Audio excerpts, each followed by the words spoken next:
In fact, there was a very scary conversation with a cab driver in Philadelphia who told me that he'd been a registered Democrat for 26 years and was going to vote Trump this time. And I asked him why, and he said, immigration, one word.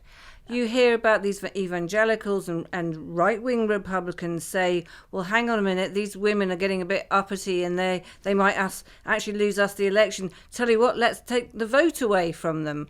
And, you know, that wasn't just one or two. There were quite a few saying that. And it is gobsmacking in 2024 to hear that. Hello and welcome to Byline Times' third part of the US election special. I'm Hardeep Matharu. I'm the editor-in-chief of Byline Times, and I'm joined by the newspaper's co-founder and executive editor, Peter Jukes. Kamala Harris and Donald Trump. Which one is going to be in the White House, and what is America going to become? It is the biggest news story in the entire world, likely to be as the hours and days unfold. We are joined by our Byline Times columnist and author, Sonia Purnell, who has spent a month in America recently publicizing her new book. Sonia, tell us a bit about the book, first of all, and why you wrote it now and why in this particular moment it might prove quite illuminating.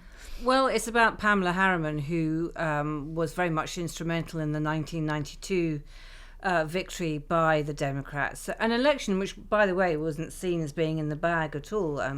George Bush, for a long time, had a huge poll rating, and everyone thought it would be impossible to turn that round.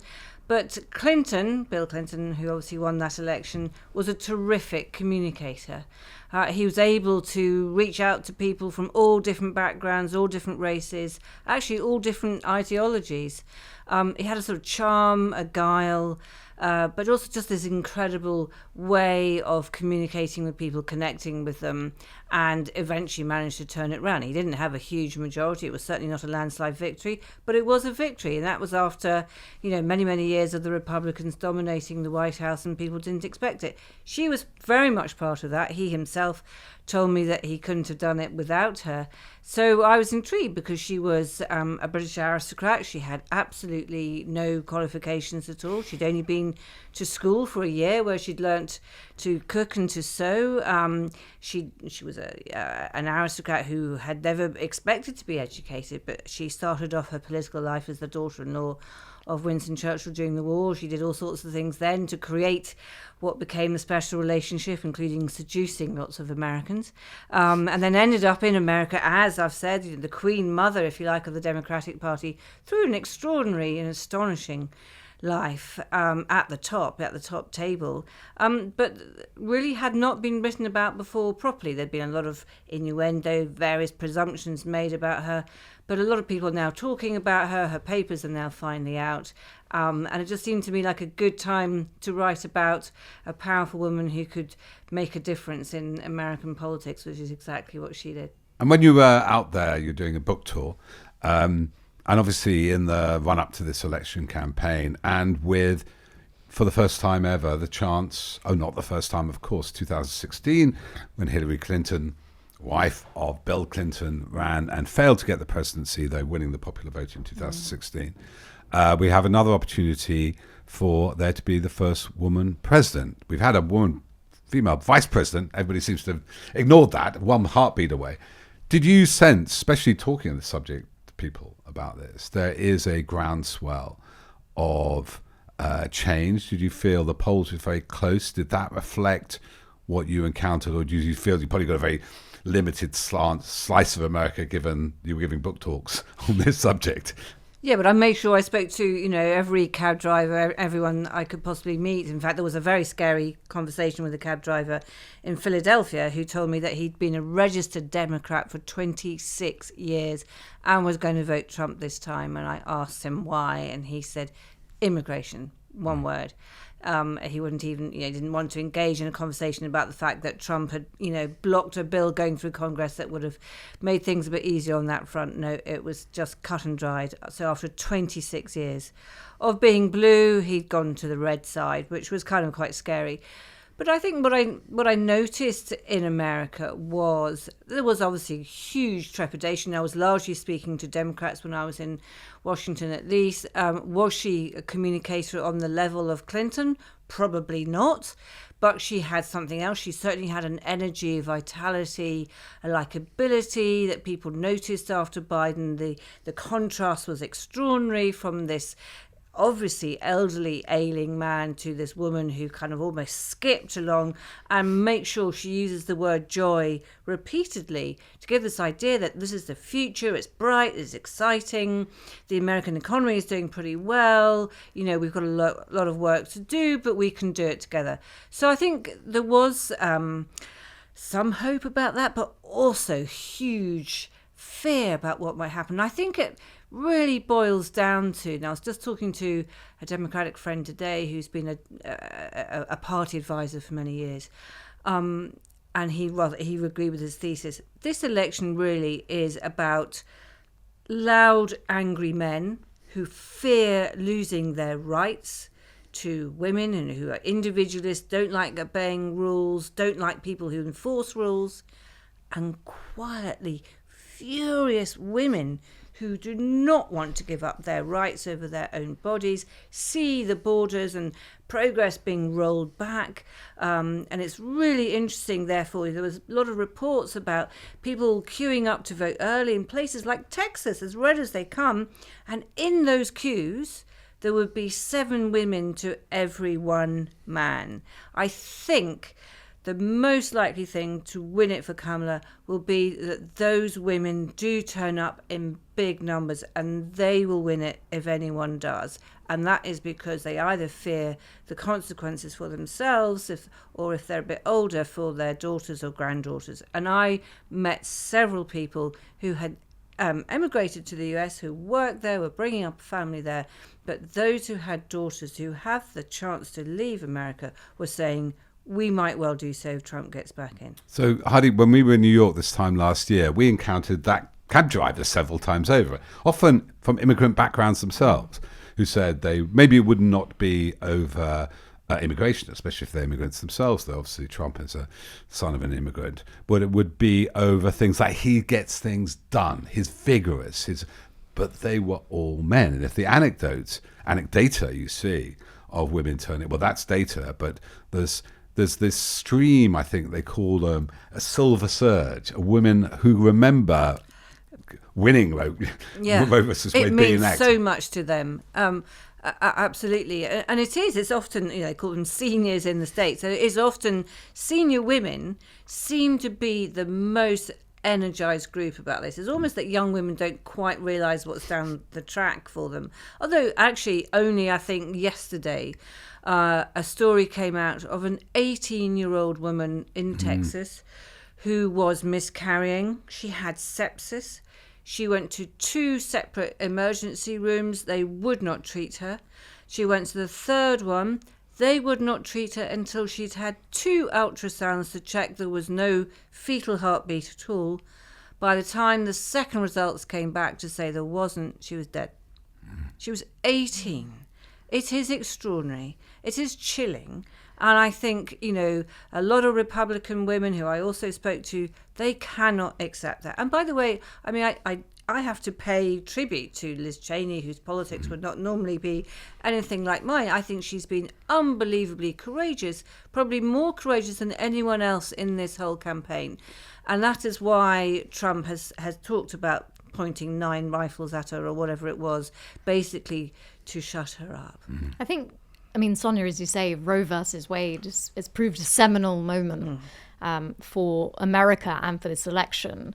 What do you make of some commentary which is still of the kind of, well, America is still patriarchal, it's still misogynist, it's still racist, and we have Kamala Harris. Do you think that some underlying shifts are happening, or do you think that having a candidate who isn't Trump, who is promising to restore women's rights, is enough of a draw for people who may otherwise have voted Republican or may otherwise, have some prejudices that way? I think right here, right now, it probably is enough that she isn't Trump.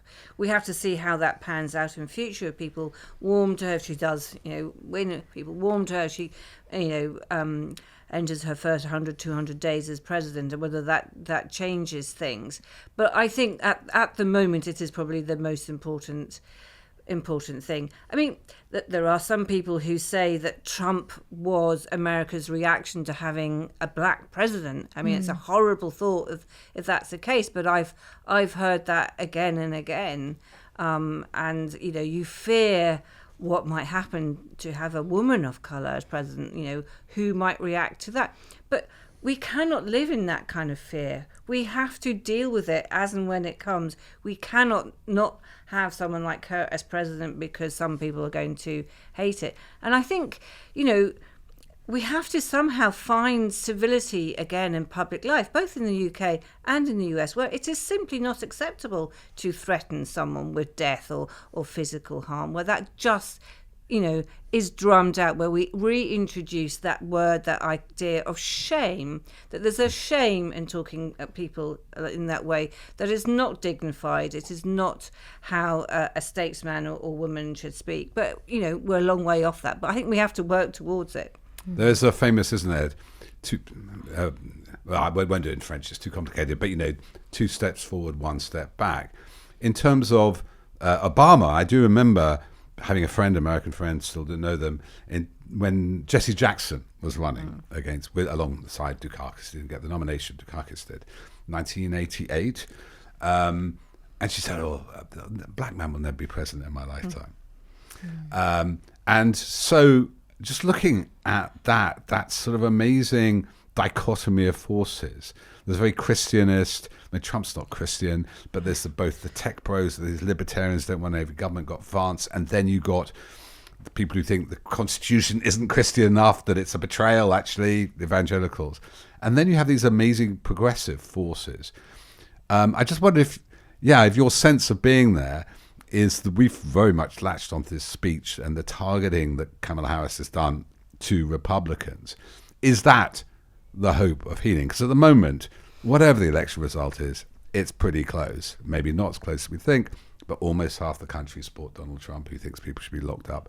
Another half doesn't. Do you think these conflicts within American society are just going to get more and more extreme, or is there a chance of some kind of e pluribus unum? Obama tried it, post-partisanship. What do you think? I think Kamala has been incredibly clever in the way that she's brought together almost like a coalition. She's brought Republicans. I had coffee with a Republican over in the States who had always voted red before, and he said there was absolutely no way he would do that this time. That cancels out the cab driver, so that's... Well, that is. I mean, I spoke to a lot of people who were, crossing the path in opposite directions, but his entire family had always been Republican. They were all voting Democrat this time, and he said how respectful he felt for Kamala doing what is a really tough, brave job, and that did make me feel actually quite optimistic about things. But then the next day you hear about these evangelicals and right-wing Republicans say, well, hang on a minute, these women are getting a bit uppity and they might actually lose us the election. Tell you what, let's take the vote away from them. And, that wasn't just one or two. There were quite a few saying that. And it is gobsmacking in 2024 to hear that. But it's said as something, a serious idea. And so that's why you've got Julia Roberts voicing over a campaign now in the States saying you don't have to tell your husband how you vote. But then, you've got a pastor saying it is a woman's duty to vote in the way that her husband tells her to vote. So this debate is going on, and it is extraordinary to hear. And you can see it, by the way, in video. If you see Trump voting and his son voting, Eric, they're looking at how their wives vote. Well, that's obviously, they're trying to kind of do a counter to the Julia Roberts thing. So now George Clooney has come up with another video. I mean, lots of videos. all about a chap saying, yeah, MAGA, MAGA, and then seeing his daughter just as he's about to vote. So his sort of finger is, because you fill in a circle in the States, you don't do a cross. His finger is kind of hovering over the circle, and he goes for looking at his daughter. He doesn't do the MAGA thing. He goes for Kamala. So all of these things are happening, and you could just have to hope that at some point it all calms down and people think, well, actually, what's the best thing for my kids? But I'll tell you one more story. So I was in New Orleans and I met this wonderful couple who run a bookshop there. They're called the Garden District Bookshop. If you're ever in New Orleans, do go. But what they were saying was that they're going to close the bookshop down on the Monday of the election week, and they will not open it for several days afterwards. They were going to board it up, whoever wins. And New Orleans is a little island of blue in a very red state, Louisiana. And they were worried that if Trump gets in, there'll be unrest. And, if Kamala gets in, there'll be unrest too. That's just one couple telling me one story about one city. That will be the feeling all over America. This is a scary time. And, it is an absolute knife edge for the world at large, because I think if America goes the wrong way, then we are all in danger, and those ideas will percolate over here stronger and louder than they've been before. Well, what if you just can elaborate a bit more on some of those implications for Britain, Sonia? I mean, obviously we've had the Conservative leadership contest. The outcome is Kemi Badenoch is now the new leader. So, any sense that the Conservatives might move back towards the centre and the One Nation Conservatives might come back in as a force leading that party seems to be over. It is going in that direction, in a fairly, right-wing, hard right-wing direction. What do you make of it? Do you think it would be bolstered by a Trump win? And on the other side, I mean, there have been, a lot of reports of figures within Labour going out, meeting with Democrats and the Harris campaign. Do you think that would strengthen a Labour government, which, as the media would have you believe it, is just about doom and gloom 4 or 5 months in? Yeah, I mean, this is also a dangerous moment for the government. I mean, I think to deal with the Conservative Party first. I think they're making themselves less electable. They've come out as a sort of basically a pro-Trump, pale Trump style outfit with some very curious people in the shadow cabinet. I think the people that rejected the Tories in the election in July would reject them again. I mean, maybe this is a long, difficult process for them to return to being a decent party of opposition. By the way, I really want them to be a decent, liberal, centrist party of opposition, because I think that makes our democracy work better. I'm not someone who wants the Tory party to be wiped off the map forever. Or if it is, then I want something that, is equally strong to come back in its place. But I also think that actually, whatever happens with the election in America, it's a dangerous time for the Labour government, because, so Trump has said that he's going to basically, erect trade walls around the US. That's very bad for us as an exporting country. But also he has, he's clearly isolationist. He's going to undermine NATO. It's all very scary as to what he might or might not do with Putin and Ukraine and goodness knows other things. But even if Kamala wins, I think Europe has got to realise, and I'm including the UK very much in that we can no longer lean on America as we have done since the Second World War. That time is over. That is one of Trump's lasting legacies, whether he's president for the next 4 years or whatever. And we've got to get used to that. And I think actually this puts the Labour government in a spot.